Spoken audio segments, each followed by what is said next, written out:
এই গল্পটি সম্পূর্ণরূপে কল্পনাপ্রসূত। এর সাথে কোনো বাস্তব ব্যক্তি, ঘটনা বা স্থানের মিলিয়ে দেখা ঠিক নয়। কোনো চরিত্র বা ঘটনার সাথে বাস্তব জীবনের কোনো মিল থাকলে তা সম্পূর্ণরূপে কাকতালীয়। এই গল্পের উদ্দেশ্য শুধুমাত্র বিনোদন। নমস্কার বন্ধুরা, আমি রূপম আর আপনারা শুনছেন রূপম স্টোরি লাইন্স। আজ আমাদের বিশেষ নিবেদন রবীন্দ্রনাথ ঠাকুরের লেখা নষ্ট নীড় পর্ব 6। গল্পটা শুরু হচ্ছে, শুনতে থাকুন। চারু নিমন্ত্রণে গিয়াছিল। মন্দা ঘরে বসিয়া চুলের দড়ি বাঁধিতেছিল। বৌঠান বলিয়া অমল ঘরের মধ্যে প্রবেশ করিল। মন্দা নিশ্চয় জানিত যে চারুর নিমন্ত্রণে যাওয়ার সংবাদ অমলের অগোচর ছিল না। হাসিয়া কহিল, আহা অমলবাবু, কাকে খুঁজতে এসে কার দেখা পেলে? এমনই তোমার অদৃষ্ট। অমল কহিল, বাঁ দিকের বিচালিও যেমন ডান দিকের বিচালিও তেমন, গর্দবের পক্ষে দুই সমান আদরের। বলিয়া সেখান হইতে চলিয়া গেল। অমল, মন্দা বৌঠান, তোমাদের দেশের গল্প বলো, আমি শুনি। লেখার বিষয় সংগ্রহ করিবার জন্য অমল সকলের সব কথা কৌতূহলের সহিত শুনিত। সেই কারণে মন্দাকে এখন সে আর পূর্বের ন্যায় সম্পূর্ণ উপেক্ষা করিত না। মন্দার মনস্তত্ত্ব, মন্দার ইতিহাস এখন তার কাছে উৎসুকজনক। কোথায় তাহার জন্মভূমি, তাহাদের গ্রামটি কিরূপ, ছেলেবেলা কেমন করিয়া কাটিত, বিবাহ হইল কবে, ইত্যাদি সকল কথাই সে খুঁটিয়া খুঁটিয়া জিজ্ঞাসা করিতে লাগিল। মন্দার ক্ষুদ্র জীবন বৃত্তান্ত সম্বন্ধে এত কৌতূহল কেহ কখনো প্রকাশ করে নাই। মন্দা আনন্দে নিজের কথা বকিয়া যাইতে লাগিল। মাঝে মাঝে কহিল, কি বকছি তা ঠিক নাই। অমল উৎসাহ দিয়া কহিল, না, আমার বেশ লাগছে, বলে যাও। মন্দার বাপের এক কানা গোমস্তা ছিল। সে তাহার দ্বিতীয় পক্ষের স্ত্রীর সঙ্গে ঝগড়া করিয়া একদিন অভিমানে অনশন ব্রত গ্রহণ করিত। অবশেষে ক্ষুধার জ্বালায় মন্দাদের বাড়িতে কিরূপে গোপনে আহার করিতে আসিত এবং দৈবাৎ একদিন স্ত্রীর কাছে কিরূপে ধরা পড়িয়াছিল, সেই গল্প যখন হইতেছিল এবং অমলের মনোযোগের সহিত শুনিতে শুনিতে সকৌতুকে হাসিতেছে, এমন সময় চারু ঘরের মধ্যে আসিয়া প্রবেশ করিল। গল্পের সূত্র ছিন্ন হইয়া গেল। তাহার আগমনে হঠাৎ একটা জমাট সভা ভাঙ্গিয়া গেল। চারু তাহা স্পষ্ট বুঝিতে পারিল।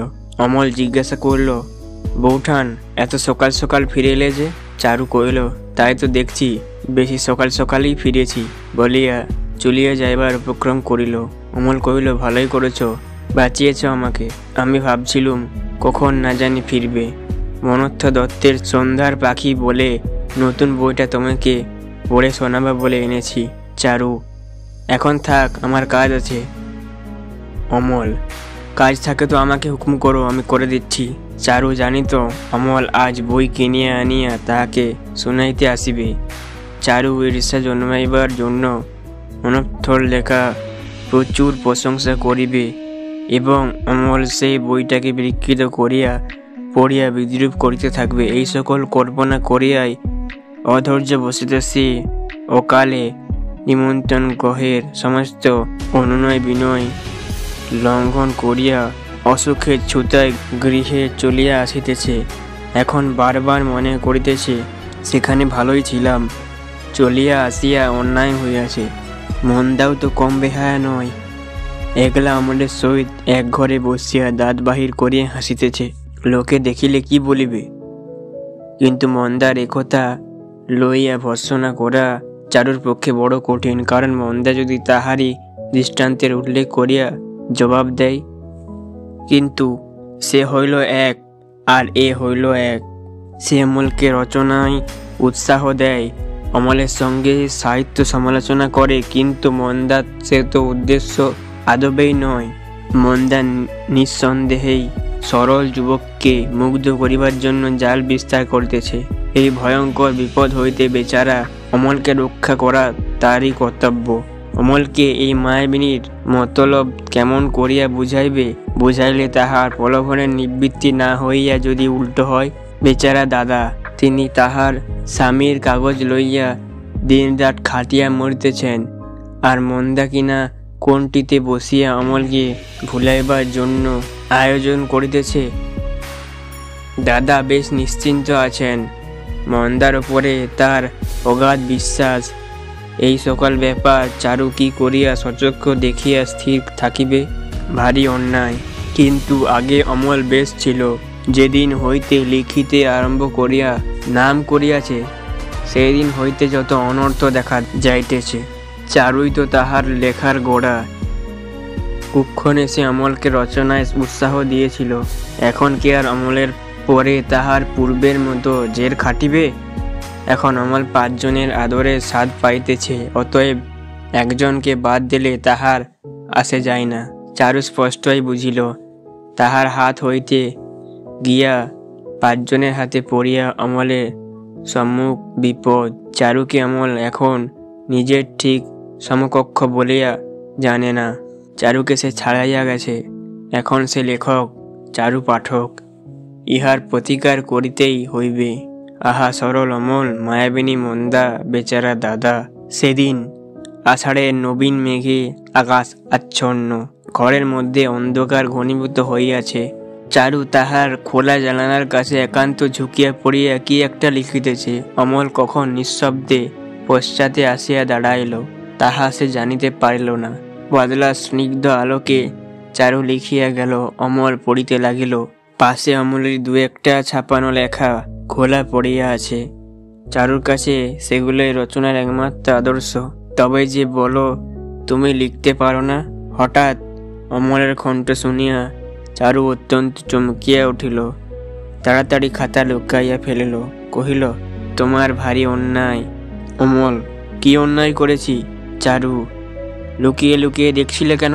অমল, প্রকাশ্যে দেখতে পাইনি বলেই তো লুকিয়ে লুকিয়ে দেখছিলাম। চারু তাহার লেখা ছেড়িয়া ফেলিবার উপক্রম করিল। অমল ফস করিয়া তাহার হাত হইতে খাতা কাড়িয়া লইল। চারু কহিল, তুমি যদি পড়ো, তোমার সঙ্গে জন্মের মতো আড়ি। অমল, যদি পড়তে বারণ করো তাহলে তোমার সঙ্গে জন্মের মতো আড়ি।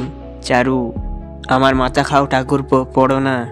অবশেষে চারুকে হার মানিতে হইল, কারণ অমলকে তাহার লেখা দেখাইবার জন্য মন ছটফট করিতেছিল। অথচ দেখাইবার বেলায় যে তাহার এত লজ্জা করিবে সে তাহা ভাবে নাই। অমল যখন অনেক অনুনয় করিয়া পড়িতে আরম্ভ করিল, তখন লজ্জায় চারুর হাত পা বরফের মতো হিম হইয়া গেল। কহিল, আমি পান নিয়ে আসি গিয়ে, বলিয়া তাড়াতাড়ি পাশের ঘরে পান সাজিবার উপলক্ষ করিয়া চলিয়া গেল। অমল পড়া সাঙ্গ করিয়া চারুকে গিয়া কহিল, চমৎকার হয়েছে। চারু পানে ক্ষয়ে দিতে ভুলিয়া কহিল, যাও, আর ঠাট্টা করতে হবে না, দাও, আমার খাতা দাও। অমল কহিল, খাতা এখন দেব না, লেখাটা কপি করে নিয়ে কাগজে পাঠাইব। হ্যাঁ, কাগজে পাঠাবে বই কি, সে হবে না। চারু ভারী গোলমাল করিতে লাগিল। অমল কিছুতেই ছাড়িল না। সে যখন বারবার শপথ করিয়া কহিল কাগজে দেবার উপযুক্ত হইয়াছে, তখন চারু যেন নিতান্ত হতাশ হইয়া কহিল, তোমার সঙ্গে তো পেরে উঠবার জো নেই, যেটা ধরবে সে আর কিছুতেই ছাড়বে না। অমল কহিল, দাদাকে একবার দেখাতে হবে।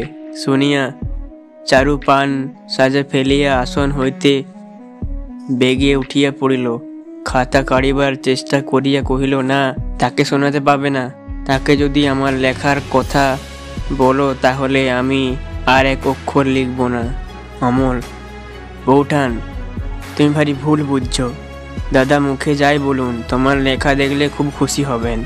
চারু, তা হোক, আমার খুশিতে কাজ নেই। চারু প্রতিজ্ঞা করিয়া বসিয়াছিল সে লিখিবে, অমলকে আশ্চর্য করিয়া দিবে। মন্দার সহিত তাহার যে অনেক প্রভেদ, একথা প্রমাণ করিয়া সে ছাড়িবে। এই কয়েকদিন বিস্তার লিখিয়া সে ছিঁড়িয়া ফেলিয়াছে। যাহা লিখিতে যায় তাহা নিতান্ত অমলের লেখার মতো হইয়া ওঠে। মিলাইতে গিয়া দেখে এক একটা অংশ অমলের রচনা হইতে প্রায় অবিকল উদ্ধৃত হইয়া আসিয়াছে। সেগুলি ভালো, বাকিগুলি কাঁচা। দেখিলে অমল নিশ্চয় মনে মনে হাসিবে। ইহাই কল্পনা করিয়া চারু সে সকল লেখা কুটি কুটি করিয়া ছিঁড়িয়া পুকুরের মধ্যে ফেলিয়া দিয়াছে। পাশে তাহার একটা খণ্ড দৈবাত অমলের হাতে আসিয়া পড়ে। প্রথমে সে লিখিয়াছিল শ্রাবণের মেঘ, মনে করিয়াছিল ভাবাশ্রু জলে অভিষিক্ত খুব একটা নতুন লেখা লিখিয়াছি। হঠাৎ চেতনা পাইল, দেখিল জিনিসটা অমলের আষাঢ়ের চাঁদ, এর এপিট ওপিট মাত্র। অমল লিখিয়াছে, ভাই চাঁদ, তুমি মেঘের মধ্যে চোরের মতো লুকাইয়া বেড়াইতেছ কেন? চারু লিখিয়াছে, সখী কাদম্বিনী হঠাৎ কোথা থেকে আসিয়া তোমার নীলাঞ্চলের তলে চাঁদকে চুরি করিয়া পলায়ন করিতেছ ইত্যাদি। কোনো মতেই অমলের গণ্ডি এড়াইতে না পারিয়া অবশেষে চারু রচনার বিষয় পরিবর্তন করল। চাঁদ, মেঘ, শেফালি, বউ কথা কও এ সমস্ত ছাড়িয়া সে কালীতলা বলিয়া একটা লেখা লিখিল। তাহাদের গ্রামে ছায়া অন্ধকারের পুকুরটির ধারে কালী মন্দির ছিল। সেই মন্দিরটি লইয়া তাহার বাল্যকালের কল্পনা, ভয়, উৎসুক সে সম্বন্ধে তাহার বিচিত্র স্মৃতি, সেই জাগ্রত ঠাকুরিনীর মাহাত্ম্য সম্বন্ধে গ্রামের চিরপ্রচলিত প্রাচীন গল্প এ সমস্ত লিখিয়া সে একটি লেখা লিখিল। তাহার আরম্ভ ভাগ অমলের লেখার ছাদে কাব্যাম্বুর পূর্ণ হইয়াছিল, কিন্তু খানিকটা অগ্রসর হইতেই তাহার লেখা সহজেই সরল এবং পল্লীর গ্রামের ভাষাভঙ্গি অভ্যাসে পরিপূর্ণ হইয়া উঠিয়াছিল। সেই লেখাটা অমল কাড়িয়া লইয়া পড়িল। তাহার মনে হইল গোড়ার দিকটা বেশ সরস হইয়াছে, কিন্তু কবিতা তো শেষ পর্যন্ত রক্ষিত হয় নাই। যাহা হোক, প্রথম রচনার পক্ষে লেখিকার উদ্যম প্রশংসনীয়। চারু কহিল, ঠাকুরপো, এসো আমার একটা মাসিক কাগজ বের করি। কি বলো অমল? অনেকগুলি রৌপ্যচিত্র না হলে কাগজ চলবে কি করে? চারু, আমাদের কাগজে কোনো খরচ নেই, ছাপা হবে না তো, হাতের অক্ষরে লিখিব। তাতে তোমার আমার ছাড়া আর কারো লেখা বের হবে না, কাউকে পড়তে দেওয়া হবে না, কেবল 2 কপি করে বের হবে, একটি তোমার জন্যে, একটি আমার জন্যে। কিছুদিন পূর্বে হইলে অমল এ প্রস্তাবে মাতিয়া উঠিত, এখন গোপনতার উৎসাহ তাহার চলিয়া গেছে। এখন 10 জনকে উদ্দেশ্য না করিয়া কোন রচনায় সে সুখ পায় না।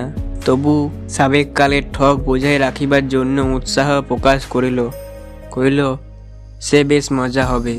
চারু কহিল, কিন্তু প্রতিজ্ঞা করতে হবে, আমাদের কাগজ ছাড়া আর কোথাও তুমি লেখা বের করতে পারবে না। অমল, তাহলে সম্পাদকরা যে মেরেই ফেলবে। বন্ধুরা, গল্প এখানেই শেষ নয়, গল্পের আরও পর্ব আসতে থাকবে, তোমরা শুনতে থাকো। বন্ধুরা, শেষ হলো আজকের গল্প। গল্পটা আপনাদের কেমন লাগলো অবশ্যই কমেন্টে জানাবেন। যদি ভালো লাগে অবশ্যই ভিডিওটা লাইক করবেন, আর আমাদের চ্যানেলে নতুন হয়ে থাকলে অবশ্যই চ্যানেলটা সাবস্ক্রাইব করে রাখবেন এরকম আরও নতুন নতুন গল্প শোনার জন্য। আজকের মতো এখানেই রাখছি, পরের দিন দেখা যাচ্ছে একটা ধামাকাদার নতুন গল্পের সাথে। ততক্ষণের জন্য সবাই সুস্থ থাকবেন, ভালো থাকবেন, আর অবশ্যই রূপমের স্টোরি লাইন শুনতে থাকুন। ধন্যবাদ।